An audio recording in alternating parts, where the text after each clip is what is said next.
Hello and welcome to another Industry Careers for PhDs podcast brought to you by Cheeky Scientist. I'm your host, Isaiah Henkel, and today we will be talking to Ernst Geutjes about business analyst positions. If you are interested in listening to the full interview and getting access to all of the full interviews as well as attending these interviews live, you can go to cheekyscientist.com/association and learn more about becoming an associate. If you'd like these podcasts and these interview highlights delivered to your email inbox, you can go to cheekyscientist.com and email subscribe there in the bottom center of that page.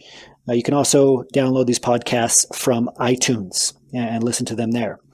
So again, we're talking with Ernst Geutjes today. Ernst obtained his PhD in cancer research in Amsterdam in 2011. He then did a one-year postdoc at Utrecht before transitioning into a business developer role at TNO, a nonprofit company that focuses on applied science. This involved marketing and PR activities as well as international strategic business development. Currently, he works for Aglaia BioMedical Ventures. He began there as a business analyst before being promoted to associate soon thereafter. So we're going to jump right in with Ernst. Thank you very much for being with us today. Thank you very much for the invitation. It's my pleasure.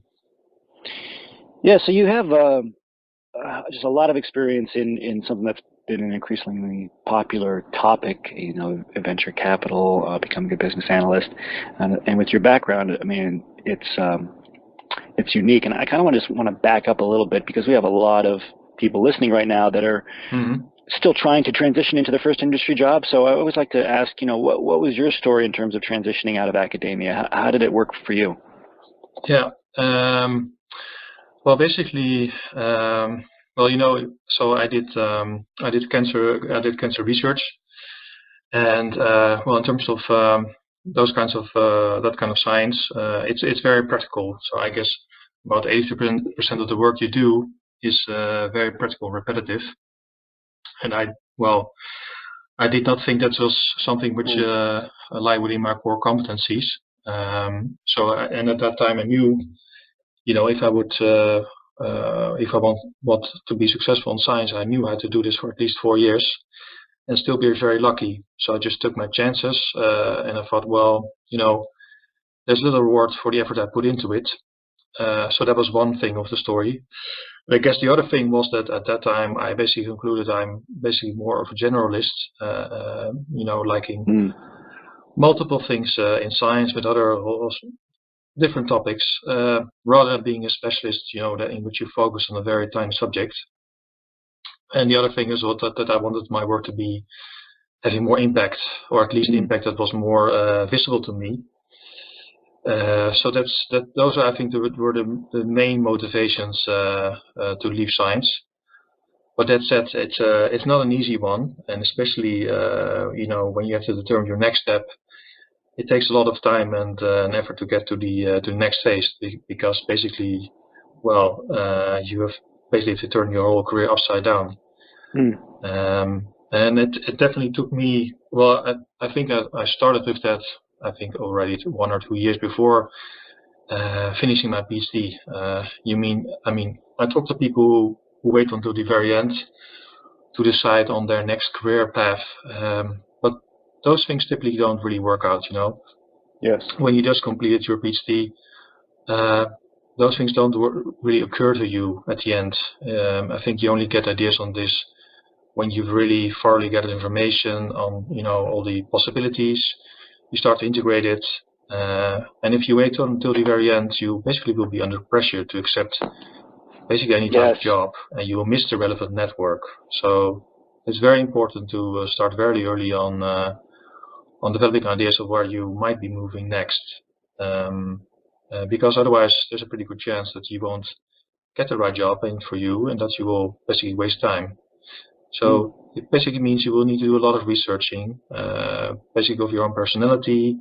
You have to do some of that your own, or you can help others. And you have to do a lot of external research, do a lot of networking. Yes. To get to that point. Wow, yeah, you just covered like 15 key topics that we've addressed with you guys. For those of you that are listening over and over again, this is great. So just to recap a few of them, we talked about figuring out what his core competencies were, right? And that we've talked about this. I mean, a simple way to say that is what are your, figure out what your strengths are, what you want to do. In his case, he wanted to do more of, what we've described in the past as like cross-functional work, more of a generalist where maybe you're working with different teams and you're working on different projects. So if this kind of stuff appeals to you, then, what we're talking about today might be a good fit. And then I really loved everything you said about not waiting till the last minute. And for those of you that have been on other webinars, we've talked about this over and over again. If you wait until you're about to get your PhD or when you run out of funding with your postdoc, you waited too long, and now you're under pressure and you're going to take whatever you can get. And a lot of you are in this situation. It's really unfortunate. I mean, there's so many talented people out there, and I think it's a pity that some of them might end up in the wrong positions. And at some point, if you make a lot of those wrong decisions, it's really hard to get onto the right track. Absolutely. And so I think the key is, for those of you guys that are here, I mean, you're here for a reason, so it's not too late. But the final point was networking. Like, you want to change things up, you have to change your network. And again, it's just good to have outside people come in and reiterate that over and over again. Yeah. So that's great. I guess my next question is, so you decided to transition out of academia for all these reasons we talked about. You placed importance on networking, spent time doing that. But what motivated you to move specifically into business analysis and development, following your PhD versus something else? So I worked in a research group which was quite entrepreneurial, I would say. So the professor, his name is René Bernards, and he's also a co-founder of a company called Agenda, as well as some other companies. So basically, there were a lot of things going on which had nothing to do, which had more something to do with the commercial side of science, and I was kind of appealed by that. But unfortunately, of course, I wasn't involved in that. So I kind of, saw that coming by, and it kind of occurred to me that I really liked this translational aspect of science. So I thought, well, I think I would really want to become a CEO of a biotech company. But, after talking to some people, I found out, well, it's not very easy to become a CEO of a company. For that, you need to have your own intellectual property. And I was doing pretty good science, but not to the extent that I thought, well, I have something that I can file great IP on and start a company around that. So then I thought, well, then I'm gonna pursue a different strategy in the sense that I'm going to try to get into business development, develop commercial skills, and just try to get access to IP and basically use that to start a company of my own. So I thought, well, that seemed to be a good strategy at that point. So that's how at that point I came in contact with Tino, and there basically I was lucky in the sense that there was a guy there who, said, I don't know, you're a scientist, but I will give you a chance. And I guess that's also something you need in your career, someone that is willing to give you a chance at that. And I took that chance, and it was not entirely my background in the sense that it was about food science, about microbial biotechnology. So it really had nothing to do with cancer research at all. And especially the food science wasn't something I was very passionate about. But, you have to be flexible a little bit in that sense. I guess it's very difficult to find a job after PhD which is an immediate fit. You have to accept that you need a certain plateau to get to the point you really want to be getting at. Yeah, and what I heard Ernst say is, number one and number two, you have to be, if it's not a strength, you at least have to be a fan of entrepreneurship and innovation. It's obviously a critical factor in this area. but at the same time, it's not going to be may not be a direct path. And I would say in these industries more so than others, it may not be a straight line to getting into that exact position. Like Ernst said, he tried many different things, starting a business, going into other positions.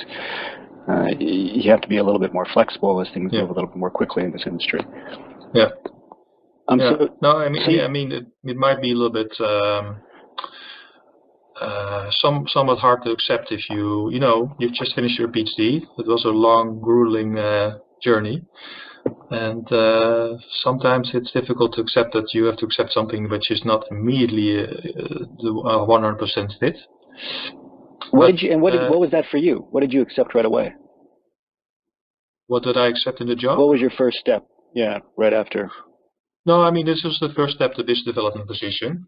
But I just mean that it was not a 100% fit in terms of the company itself, the culture, and I would say the topics. But I think a lot of the activities I did were actually very nice, and I really liked it a lot. So no, and I think this is a great lesson, right? I mean, and you made the best of it, right? And a lot of we talk about this. You don't just wait for that one perfect position and not apply to other jobs or positions, because once you get in industry, you have much more leverage and you can move to other positions, so don't wait for that perfect position. Like get into industry in something related to what you want to do, and then you can start climbing the ladder and moving laterally, like Ernst is saying.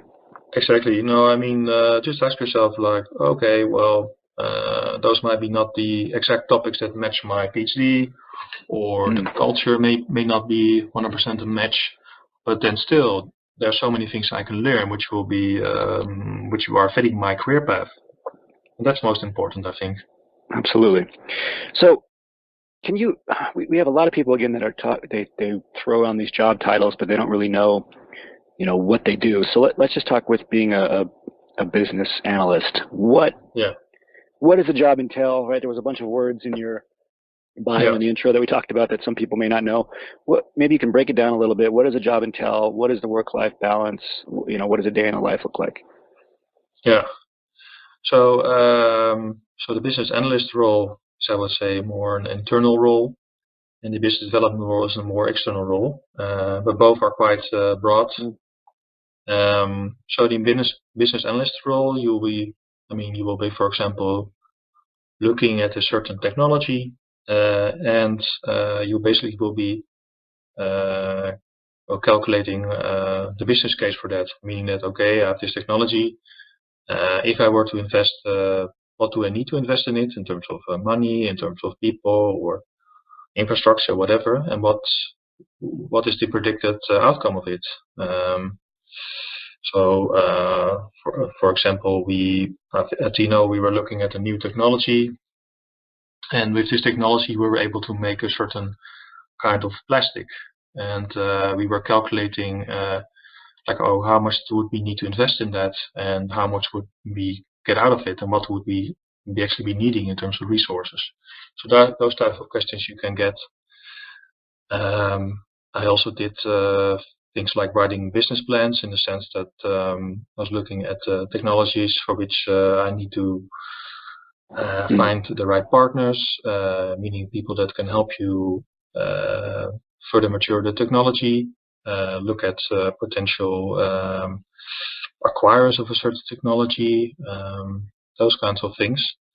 As well as, I think, something what I commonly did was so-called techno-economical evaluation, in which you compare your technology with other technologies that are competing, and try to get a sense of what's the value of your technology in relation to that. So those kinds of things. The business development role is a more external role, in that sense that you will also be talking to pharmaceutical companies. For example, we had a certain technology at Tino for which we were looking for pharma partners that wanted to license the technology. So basically, I just started off with making a short list of potentially interested companies. You make calls or you meet them at conferences. So you present them the technology. You try to make a deal out of it. Yes. Yeah. I did want to also ask, since we're kind of on this, we're defining things now. A lot of people ask, what is venture capital, right? We all think we know. There's just people that fund with entrepreneurs or startups. But maybe you can help explain a little bit more clearly what venture capital is and why a PhD would want this type of job at that type of firm. Yeah. So what venture capitalists do, they basically offer capital to ventures or startups, just so that explains the name. And they offer capital to startups which basically conventional capital suppliers like banks wouldn't give money to because they're too risky. So what they do is they give money. They try to build a company. And at some point, they either sell the company and they get a return on that, or they try to list the company on the stock market, for example, and try to get a return on that. It's a very risky business in the sense that, they look at a lot of companies. But they know that only one of the 100 companies will make it. So what they have is they have large sources of capital assembled in a fund. This can be a fund of 50 million or even up to 1 billion. And this capital comes from high net worth individuals, pension funds, healthcare organizations, investment banks. So they will put their money in that fund, and the venture capitalists, they basically decide where the money goes and which companies the money is being invested. And there are funds that are specialized in healthcare and biotech investments. So they only do investments in early stage technology or later stage technology. It can be something infectious diseases or in oncology or diabetes, anything. But they know they get a lot of proposals. Some of them get up to 1,000 investment proposals per year, and they will only invest in 0 to 2% of those, which is because only a few of those can make it. So the nice thing about it, you get to see a lot of science, a lot of diversity in science. So you get to see things in oncology. If you work for a life science venture capital fund that is operating in all disease areas, you get to see something in infectious diseases and diabetes, cardiovascular disease. So the nice thing about the job is that you have to dive into the science and quickly assess whether this has potential or not. Find the relevant experts, ask the right questions, and then there are other things to that, in the sense that you will need to be learning on intellectual property. How good is the IP that the founders have found? Is there any IP at all? How good is the business case? How will they bring this technology to market? What are the plans they have for development? So it's a job which basically combines many aspects: IP, finance, legal, business development, and a lot of science. Actually, I think every day I spend 1 or 2 hours just reading about science, but also reading about clinical news, regulatory news, all the new deals.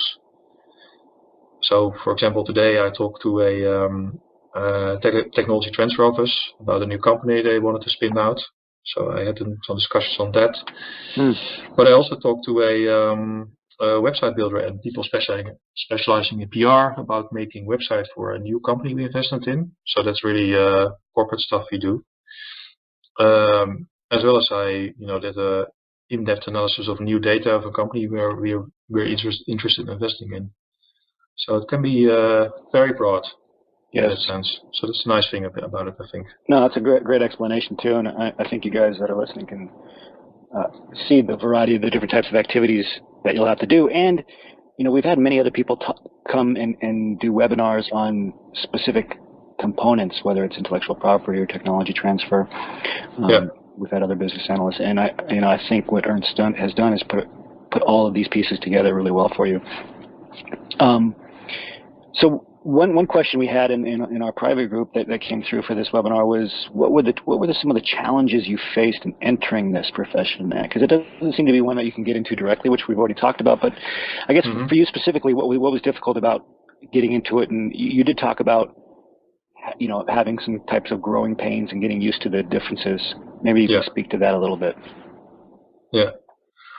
Well, so the venture capital world, at least, is it's quite a small world. So there are only I think a couple of thousand people doing it, at least in biotech in healthcare. So there are not that many positions. So it's I guess it's very competitive. So that's a problem. But I would say, well, do not let that put you down. I mean, I think if you're smart and motivated and resourceful, you will manage for sure. And I think the other thing is that there are a lot of things to learn. So I mean, you will need to be learning things about IP. You need to be learning things about legal matters, contracting, which I had no idea about at all. Finance, but also some of the corporate things. So those were challenges, but I think I mean I kind of liked it to broaden myself in that sense. Another sentence which was something I didn't really expect is that so as a venture capitalist you basically you invest in academic science, at least we do. But some of the venture capitalists don't always have a great reputation in science. I mean, some scientists, they see venture capitalists as sharks, so meaning that they invest money in your invention and then make money out of it, and you won't get anything. So that's well something an image you have to be working on, I would say. Yeah. But I think, well, I mean, I think those were pretty much the challenges I had. No, that's good. And I think that helps clarify and a few things we haven't heard before. So I guess I want to spin off a question of these on challenges and talk about, where to find, how to fit yourself into the right position. So one question that we had in the private group was, are there any specific skills, especially transferable skills, that are important for applying to these jobs? And we just had this in the chat box too. If one of the associates said, what are the transferable interpersonal skills required for business analysts versus business development roles? So, I mean, let's imagine a situation where everything else is equal technically. So let's say two candidates have the same technical skills. What would one candidate need in terms of interpersonal skills or transferable skills to be a good business analyst? And what would a candidate need to have in terms of interpersonal and transferable skills to be a business development role? Yeah. Well, at least I can say I think the skills you have as a PhD are very, very relevant for the job. I mean, I think the science is what counts most in this job. So we would always look at the science, especially. I mean, you have different types of investors, right? You've investors that invest in very early stage technology, and investors that invest in somewhat later stage technology, meaning that the technology has also already been proved to some extent. But especially those early stage investors, then the scientific skills, the analytical skills are very, very important. So you can differentiate from that. Of course, it helps when you have had some kind of a commercial experience, which I had, so the business development experience. I think it really helps when you've worked on several subjects. So I did. I obviously had some background in cancer science, but I also worked on industrial biotech and food science, which actually includes microbiome analysis, which is a very hot topic at the moment. So if you are a person who likes to read a lot, who's interested in in IP and legal, I think that definitely helps if you can show that, and also that you have been attracted to that in the sense that you have been trying to get all these. So there are a couple of introductory courses you can go to, right, in terms of how the pharmaceutical landscape looks like, and that's always very useful in the sense that you have a sense of what's going on in that world. So I think for those of you interested, there are a couple of very excellent newsletters out there that you can subscribe to. There's one from Fierce, Biotech and Pharma, and I think if you read those for a couple of months, you have a pretty good sense of what's going on in that world, and at least you can speak the language. What was the, no, that's great. What was the name of the periodical Fierce. again? Fierce? Yeah. Like I can type it in if you want. Yeah, that'd be great. And actually, there are some very yes, indeed. There are actually some very nice articles on Nature Biotech. There's one session called Bioentrepreneur, which is very good. There's some articles by Dennis Ford, who is from Life Science Nation, who writes very good articles about that. Great. And the other thing I would definitely recommend to go to all those entrepreneurship meetings. So if you do all of that, you basically get a sense of, how the pharmaceutical landscape looks like, how drug development looks like. You get a sense of the lingo they use. This is good. And what were some of the meetings that you would recommend? Well, I mean, so in Holland we have a couple of meetings. So a couple of meetings that I guess are not easily accessible for people abroad. So not something worth I could mention, but I think in the United States, for example, there's a meeting called the RAISY. That is intended for the RAISY. Okay. RAISY, yeah. This is good. Well, I want to make sure we have time to get to some of this other, a few other practical questions too. So, as you know, we have people that are applying to these jobs or trying to understand the application process for these individual positions. So maybe can you break down what exactly the application interview process was for a business analyst role, for example? And was there anything that was a little bit unusual to the role? Like, do you take certain tests, or do they have a lot of panel discussions, any specific interview questions, etc.? So I can, indeed. Well, for I would say for business analyst role, they will probably ask you to evaluate basically a technology proposition.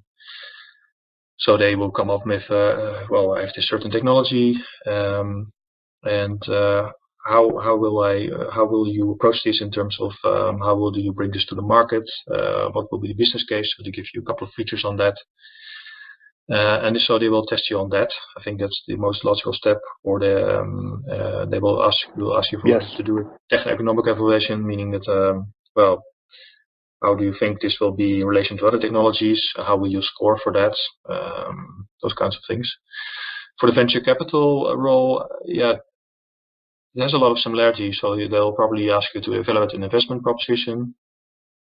They might be asking you to look at a company and say, well, I've got this company with these products, and who you think might be a potential acquirer for the company and why. So those are questions you could get. They could ask you how you would set up a company, how you would approach that. Those kinds of questions are quite typical. No, that's perfect. Thank you for joining us for another Industry Careers for PhDs podcast. If you're interested in attending one of these interviews live, or if you're interested in getting access to the full interview, including all of the background materials and show notes, go to cheekyscientist.com/association and learn how to become an associate.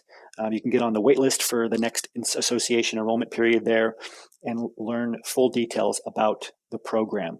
It's a program specifically designed to help PhDs transition into top industry positions.